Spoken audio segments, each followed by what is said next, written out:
नमस्कार, बहुत स्वागत है आप सभी लोगों का हमारे समृद्धि आईएएस के यूट्यूब चैनल पर और LT grade mains answer writing program में, जिसमें आज हम पॉलिटिकल साइंस का एक प्रश्न कराएंगे।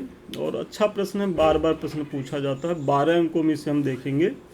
प्रश्न हमारा है, संसदीय शासन प्रणाली और अध्यात्मात्मक शासन प्रणाली में अंतर के बिंदुओं को स्पष्ट करना है। तो संसदीय शासन प्रणाली और अध्यक्षीय शासन प्रणाली जो है उसमें जो अंतर है उन्हीं को बताना है। और बहुत ही महत्वपूर्ण प्रश्न है, आपके सिलेबस में सीधे सीधे ये पूछा गया है।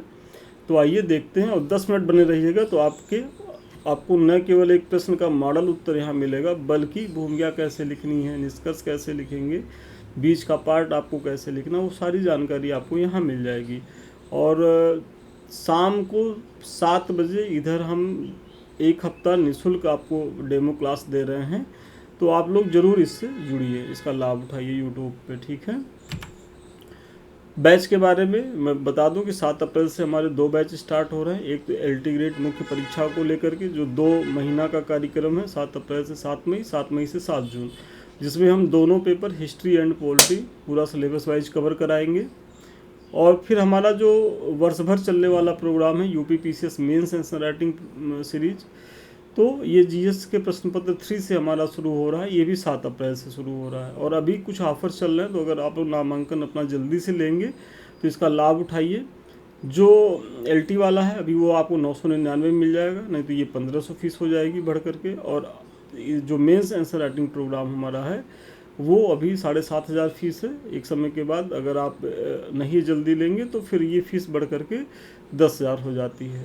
तब आप लोग कहते हैं कि सर दे दीजिए, तो वो देना मुश्किल होता है, ठीक है। तो इसीलिए बिना देर किए जब आपको परीक्षा लिखनी है, मुख्य परीक्षा देनी है, तो ऐसे में विलम्ब ना करें। तो चलिए प्रश्न हम पुनः पढ़ रहे हैं कि संसदीय शासन प्रणाली और अध्यक्षात्मक शासन प्रणाली में अंतर के बिंदुओं को बताना है। तो उत्तर में लिखिए कि कार्यपालिका और विधायिका के मध्य संबंधों के आधार पर शासन के 2 स्वरूप माने जाते हैं। किसके संबंधों के मध्य? तो कार्यपालिका और विधायिका के। पहला क्या है? संसदीय शासन। दूसरा क्या है? अध्यक्षीय शासन। दोनों ही शासन प्रणालियों में सरकार के प्रमुखों के चयन, कार्यप्रणाली, जवाबदेही, शक्तियों के बंटवारे, मंत्रियों के चयन, उत्तरदायित्व और सरकार के कार्यकाल तथा विघटन के आधार पर कई अंतर जो है क्या होते हैं? तो ये दृष्टिगत होते हैं। मतलब जो अंतर है इन्हीं सब में दिखेगा कि कार्यप्रणाली क्या है प्रमुखों के चयन की, फिर शक्तियाँ कैसी हैं, जवाबदेही क्या है, मंत्रियों का चयन कैसे होता है, सरकार के कार्यकाल को लेकर के होता है, विघटन को लेकर के होता है। तो इन्हीं सब चीज़ों को हम देखेंगे। तो भूमिका में आपको ऐसे ही दिखा देना है कि आगे हम कहाँ तक चीज़ों को बताने वाले हैं, क्योंकि भूमिका और निष्कर्ष बहुत ही महत्वपूर्ण है यूपी पीसीएस या किसी भी परीक्षा में। यदि आप भूमिका और निष्कर्ष को स्किप करेंगे तो आपको पता ही होगा कि यूपी कमीशन में भूमिका और निष्कर्ष पे भी अंक निर्धारित हैं। तो भूमिका निष्कर्ष जो है लिख करके आना है, ठीक है। तो सबसे पहले अगर राष्ट्र के प्रमुखों के चयन को लेकर के देखेंगे कि संसदीय और अध्यक्षीय में क्या अंतर है, तो शासन की संसदीय प्रणाली में संसद में बहुमत प्राप्त करने वाला दल सरकार बनाता है। तो जो हमारे यहाँ संसदीय शासन प्रणाली है, यहाँ जब लोकसभा का चुनाव होता है, जो सबसे बड़ी पार्टी होती है उसे सरकार बनवाने के लिए इनवाइट किया जाता है, ठीक है। जो अपने से कार्यकारी प्रमुख का चुनाव करता है, जब जो पार्टी बहुमत प्राप्त कर लेती है तो उसमें फिर जो कार्यकारी प्रमुख मतलब कौन, प्रधानमंत्री का चयन होता है, और प्रधानमंत्री की सलाह पर अन्य मंत्रियों का चयन होता है, और जिसको शपथ दिलवाता है राष्ट्रपति। तो ये प्रक्रिया होती है संसदीय शासन व्यवस्था में, जैसे कि भारत। जबकि अध्यक्षात्मक शासन प्रणाली में राष्ट्रपति मुख्य कार्यकारी होता है, जिसे जनता सीधे या निर्वाचक मंडल के सदस्यों द्वारा चुनती है। तो चुनाव में ही आपको देख रहे होंगे कि पीएम का अलग से चुनाव नहीं होता है। जो सबसे बड़ी पार्टी होती है उसमें सर्वसम्मत से एक नेता चुना जाता है, उसे प्रधानमंत्री की शपथ दिलाई जाती है, और उसके सहयोग से मंत्रिपरिषद का गठन होता है, ऐसे होता है। लेकिन अध्यक्षात्मक शासन प्रणाली में आप देखेंगे डायरेक्ट राष्ट्रपति का चुनाव होता है। कैसे? या तो निर्वाचक मंडल के द्वारा या तो सीधे जनता के द्वारा। तो ये पहला अंतर हो गया चयन को लेकर के। अब अगर कार्य प्रणाली में आप अंतर देखेंगे कि दोनों की कार्य प्रणाली में क्या अंतर है, तो संसदीय प्रणाली में विधायिका और कार्यपालिका के बीच सामंजस्यपूर्ण संबंध होता है। सबसे महत्वपूर्ण ये है कि हमारे यहाँ देखेंगे कि कार्यपालिका और विधायिका, भाई विधायिका में से ही कार्यपालिका का एक तरीके से चयन होता है। भाई जो एग्जीक्यूटिव है, मतलब जो प्रधानमंत्री है, उनकी कैबिनेट है, ये कार्यपालिका है, और लेकिन हैं ये विधायिका के अंग। तो वही यहाँ है कि संसदीय प्रणाली में विधायिका और कार्यपालिका के बीच सामंजस्यपूर्ण संबंध होता है, जबकि न्यायपालिका क्या है, स्वतंत्र होती है हमारे यहाँ। और अध्यक्षात्मक शासन प्रणाली में आप देखेंगे कि कार्यपालिका, विधायिका, न्यायपालिका तीनों ही क्या होती हैं, तो वो पूरी तरीके से स्वतंत्र होती हैं। तो ये दूसरा अंतर हो गया कार्य प्रणाली के आधार पर, और आपको भी इसी तरीके से अपना उत्तर लिखना है। फिर तीसरा अगर आप देखेंगे कि उत्तरदायित्व के आधार पर क्या अंतर है, तो संसदीय शासन व्यवस्था में कार्यपालिका अपने कार्यों को लेकर विधायकों के प्रति उत्तरदायी होती है, तो विधायिका के प्रति उत्तरदायी होती है। तो आप लोग देखते ही होंगे कि भाई कैसे जो पूरी की पूरी मंत्रिपरिषद है वो किसके प्रति जिम्मेदार है, लोकसभा के प्रति। अगर लोकसभा में इनका विश्वास नहीं रहता है तो फिर इन्हें त्यागपत्र देना पड़ता है, मतलब सदस्यों की संख्या न रहे। तो ये जवाबदेही होती है संसदीय व्यवस्था में कार्यपालिका की किसके प्रति, लोकसभा के प्रति, मतलब लोकसभा क्या है, विधायिका है। वहीं अगर अध्यक्षात्मक शासन प्रणाली में देखेंगे तो यहाँ कार्यपालिका और विधायिका, मैंने पीछे ही बताया कि दोनों स्वतंत्र है, तो ऐसी कोई जवाबदेहिता एक दूसरे के ऊपर नहीं है, उत्तरदायित्व नहीं है। फिर राष्ट्र के प्रमुख के तौर पर अगर देखेंगे तो संसदीय प्रणाली में राष्ट्रपति तथा प्रधानमंत्री के रूप में दो कार्यकारी होते हैं। मतलब हमारे यहाँ क्या है कि दो हेड आप देखेंगे, एक हेड देखेंगे जो राज्य का प्रमुख है लेकिन वो सिंबॉलिक हेड है, और दूसरा राष्ट्रपति के रूप में, और दूसरा क्या है कि प्रधानमंत्री होता है जो कार्यकारी प्रमुख होता है। इसलिए आप देखेंगे कि पूरा भारत में सबसे जो महत्वाकांक्षी नेता है तो उनकी इच्छा राष्ट्रपति बनने की नहीं होती है, क्योंकि वो प्रधान तो है लेकिन वो सिंबॉलिक है। लेकिन अगर आपके पास ज़्यादा पावर है, आप एकदम लाइमलाइट में रहना चाहते तो आप प्रधानमंत्री बनिए। प्रधानमंत्री सबसे ताकतवर होता है संसदीय व्यवस्था में, जबकि अध्यक्षात्मक शासन में एकल कार्यकारी के रूप में केवल राष्ट्रपति होता है। और इसीलिए आप यदि अमेरिका में देखेंगे तो ट्रम्प जो इतना बेलगाम हो गए हैं, अभी तो 1-1.5 साल बीता, अभी तो 3 साल उसको रहना है, वो मूर्ख, मतलब वह मूर्ख ही है। हालांकि ये अतिशयोक्त होगी, हमें नहीं टिप्पणी करनी चाहिए, लेकिन जिस तरीके से उनकी हरकतें हैं तो अब क्या कहा जाए, वो मूर्खता वाली ही चीज़ें हैं, लेकिन है तो है। तो वहाँ क्या है कि यहाँ, और इसीलिए इस व्यवस्था में आप देखेंगे कि चेक एंड बैलेंस है, कि मतलब प्रधानमंत्री कार्यकारी हेड है लेकिन उसके ऊपर राष्ट्रपति है, और राष्ट्रपति को भी महाभियोग या तमाम प्रक्रियाओं से उसको संसदीय व्यवस्था में बांधा गया है, मतलब कोई सुप्रीम नहीं है। लेकिन अध्यक्षात्मक शासन प्रणाली में क्या है कि अगर एक बार आप चयनित हो गए तो अपने कार्यकाल के लिए आप एकदम स्वतंत्र, जैसा चाहें वैसा चलाएं, कोई अंकुश नहीं है। आप अच्छे बुद्धि के हैं, आपका विचार अच्छा है, आपको समझ है शासन प्रशासन की, तो आप बहुत बेहतर शासन चला सकते हैं बिना किसी व्यवधान के। लेकिन अगर आप मूर्ख हैं, आप लंपट हैं, आप कान के कच्चे हैं, आपकी डिसीजन लेने की क्षमता कमज़ोर है, तो फिर आप ट्रम्प हो सकते हैं। तो ये सारी चीज़ें हैं यहाँ। तो ये दोनों अंतर हो गया राष्ट्र के प्रमुख के तौर पर उनकी शक्तियों को लेकर के।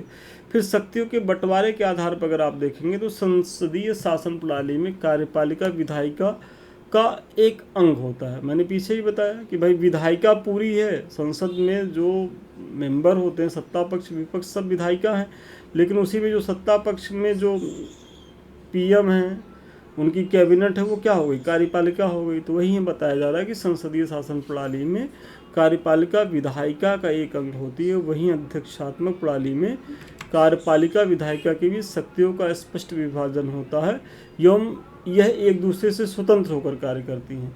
मतलब हमारे यहाँ कार्यपालिका में क्या है कि यदि आप कार्यपालिका के तहत मंत्री हैं तो आपको विधायिका का सदस्य होना जरूरी है, नहीं तो आप जो है मंत्री पद फिर नहीं बने रह सकते। लेकिन यहाँ चीज़ें अलग हैं, अगर राष्ट्रपति चाहे तो किसी को भी अपने मंत्रालय में ला सकता है, उसको विधायिका से ही होना अनिवार्य नहीं है। तो ये अंतर है। फिर अगर देखा जाए तो मंत्रियों के चयन के आधार पर, तो संसदीय प्रणाली में संसद के निर्वाचित सदस्यों को ही मंत्री के रूप में नियुक्त किया जा सकता है। वही जो मैंने पीछे बताया कि भाई यहाँ क्या है कि अगर कोई अनिर्वाचित व्यक्ति है तो 6 महीने के लिए केवल मंत्री पद धारण कर सकता है और 6 महीने के अंदर अंदर उसे लोकसभा या राज्यसभा की सदस्यता ग्रहण करनी ही होगी। यदि नहीं कर पाएगा तो उसका मंत्री पद स्वतः समाप्त हो जाएगा। जबकि अध्यक्षात्मक प्रणाली में विधायिका के साथ साथ अन्य व्यक्तियों को भी राष्ट्रपति मंत्री या सचिव नियुक्त कर सकता है। तो अध्यक्षात्मक में ये बाध्यता नहीं है, वो मतलब विधायिका से भी ले सकता है या उसको लग रहा है कि कोई बहुत विधि वेदता है, उसे हमें को कानून मंत्री बनाना है, वो भले नहीं सांसद है, कोई मतलब नहीं है, राष्ट्रपति चाहेगा तो उनको नियुक्त कर देगा। तो ये थोड़ा सा अंतर है मंत्रियों के चयन को लेकर के। संसदीय शासन व्यवस्था में प्रधानमंत्री के नेतृत्व में संपूर्ण मंत्रिमंडल एक इकाई के रूप में कार्य करता है। निचले सदन के विघटन के आधार पर, तो इसका अगला भी पॉइंट दीजिए कि संसदीय शासन प्रणाली में प्रधानमंत्री मंत्रिपरिषद का एक कार्यकाल पूर्ण होने पे से पूर्व लोकसभा के विघटन की सिफारिश कर सकता है। मतलब यहाँ क्या है कि भाई लोकसभा के प्रति ये लोग उत्तरदायी होते हैं और अगर प्रधानमंत्री को लग रहा है तो वो लोकसभा का विघटन करने की सिफारिश कर सकता है राष्ट्रपति से और राष्ट्रपति उसको विघटित भी कर देगा। और इसीलिए कई बार ऐसा हुआ है, जैसे अटल बिहारी वाजपेयी की जो 1999 से जो 2005 तक का कार्यकाल था, तो उन्होंने चुनाव और पहले मतलब लोकसभा का विघटन करके चुनाव करवा दिया। उनको लगा कि स्थिति अच्छी है, इसी समय लाभ विघटित करके चुनाव करवाते जीत जाएंगे और इंडिया साइन का नारा, फील गुड, इस तरीके की चीज़ों को लेकर के हालांकि चुनाव हार जाते हैं और यूपीए फिर सत्ता में आ जाती है प्रधानमंत्री मनमोहन सिंह के नेतृत्व में। तो ये लिबर्टी कहाँ है कि समय 5 साल का कार्यकाल तो वैसे लोकसभा का नियत होता है, लेकिन उसे समय से पहले भी प्रधानमंत्री चाहे तो भंग कर सकता है और कई बार ऐसा हुआ है। वही चीज़, जबकि अध्यक्षात्मक प्रणाली में राष्ट्रपति हाउस ऑफ रिप्रेजेंटेटिव का विघटन नहीं कर सकता। मतलब वहाँ का जो निचला सदन है अध्यक्षात्मक शासन प्रणाली में हाउस ऑफ रिप्रेजेंटेटिव, तो उसको चाह करके भी राष्ट्रपति जो है उसको भंग नहीं कर सकता। तो ये अंतर है फिर। तो इस प्रकार उपयुक्त विवरणों से स्पष्ट है कि दोनों ही शासन प्रणालियों में कार्य प्रणाली, जवाबदेहिता एवं उत्तरदायित्व को लेकर के पर्याप्त क्या है, भिन्नता है। तो मैंने पीछे बताया कि इन सब पॉइंट को देते हुए ऐसे निष्कर्ष पे ख़त्म करिए और विश्वास मानिए कि अगर इतना आप दे ले गए तो फिर कुछ बचता नहीं है यार। 7 साढ़े 7 नंबर पा जाएंगे और आप इस परीक्षा में तो केवल अपना अपना क्राइटेरिया आप लोग फुलफिल कर लीजिए, तब भी आप लोग फाइनल सिलेक्शन ले लेंगे। तो इसीलिए आप लोग संस्थान से जुड़िए, इसका लाभ उठाइए। हमारा मेंस का जो प्रोग्राम है वो 7 तारीख से स्टार्ट है। नामांकन प्रक्रिया शुरू हुआ, स्टार्टिंग के बच्चों के लिए ऑफ़र भी है। अभी उन्हें 999 रुपये में चीज़ें मिल जाएंगी। और यहाँ इसी तरीके से क्या है कि डेली हम आपको प्रश्न देंगे, आप लिख करके दिखाएंगे, आपकी मार्किंग होगी, जो भी कमी रहेगी वो हम पूरा फीडबैक देंगे। आपका 1 नंबर भी, आधा नंबर भी कटा है तो क्यों कटा हो, कैसे आप इसे और इम्प्रूव कर सकते हैं। साथ ही साथ हम डेली इसी तरीके से आपको प्रत्येक टॉपिक का मॉडल आंसर भी देंगे। तो जब आप उस पर लिखे रहेंगे, कुछ आप परिश्रम करेंगे, कुछ हमारा मॉडल आंसर रहेगा, फिर हमारे द्वारा आपके कॉपी पर लिखा गया जो फीडबैक है, तो वो सारी चीज़ें आप अगर 2 महीना कंसंट्रेट होकर कर लिए तो आपकी सफलता 100% सुनिश्चित है। तो जुड़िए, इसका लाभ उठाइए। अधिक जानकारी के लिए 7303307507 पर संपर्क कर सकते हैं। हमारे कुछ और लिंक है, एक तो हमारा समृद्धि IAS का टेलीग्राम है @समृद्धि IAS ऑफिशियल। तो अभी तक आप लोगों ने ज्वाइन नहीं किया तो इसे ज़रूर ज्वाइन करें, क्योंकि ये हमसे जुड़े रहने का 24 घंटे का बहुत ही सहज, सरल और सशक्त माध्यम है। और इसी तरीके से हमारे YouTube के चैनल है, एक तो समृद्धि है जिससे भी हम आप रूबरू हो रहे हैं, दूसरा हमारा एक व्यक्तिगत चैनल है संदीप मिश्रा ऑफिशियल। ये देखिए मेरा फ़ोटो भी दिखेगा उस पर, तो आप लोग इसको भी ज्वाइन करें, इसका भी लाभ उठाएं। और नंबर तो आपको फ्लैश ही कर रहा होगा 7303307507। तो हमारे किसी भी बैच से जुड़ सकते हैं। तो ठीक है, आज के लिए इतना ही। पुनः मिलते हैं नए वीडियो में नए क्लास के साथ। बहुत शुभकामनाएं आपको।